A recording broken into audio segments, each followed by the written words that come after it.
I'm Teresa Lloyd. I'm a consultant to the non-profit sector with a particular focus on cultural and arts organisations. I also have been and am a trustee in various arts organisations.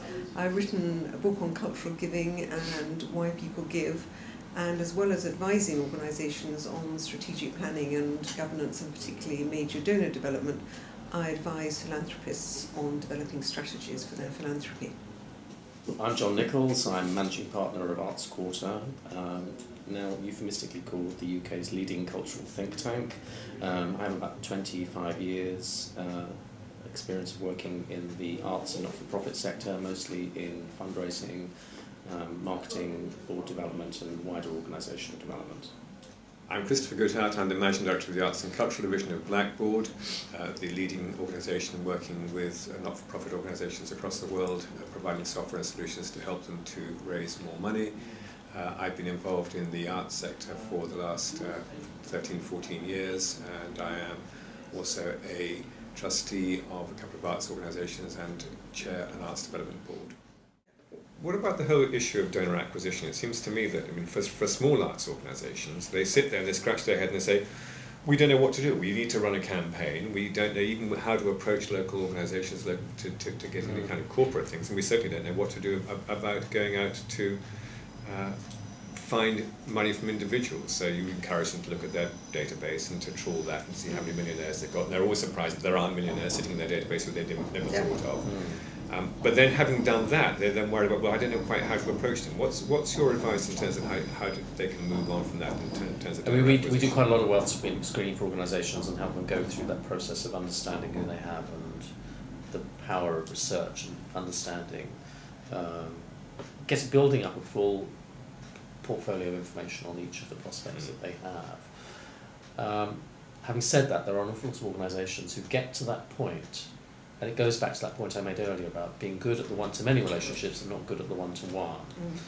They get to a point where they cannot take that leap of faith in terms of making that approach. And ultimately, they forget that the person who's going to be on the receiving end of that approach is a human being.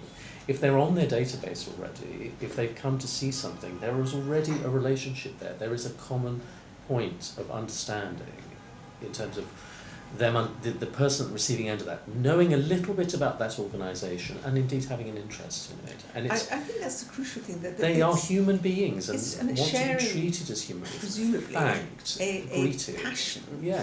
for or at least a major interest in the art form. And it's a huge opportunity. But they need to be cultivated. The danger for organisations, they think, we've identified X as a millionaire, we're writing asking for some money, as opposed to going down the best practice route of encouraging them and bringing them in and I think getting them to understand. What's interesting, and this is a fact at the moment, it's not necessarily good news, but I'm getting a lot of feedback, not only in the arts sector, in other sectors, this is for really major donors, that the kinds of gifts, and from, as it were, relatively warm prospects, not a completely cold call, so to speak, that might have taken 18 months or at the most 2 years to bring to fruition, a really major gift, is now taking 3 or 4 years. That it's taking a long time. And so it's back to understanding about exactly cultivation, understanding about nurturing relationships, whom people want to meet, and investment. It is about investment.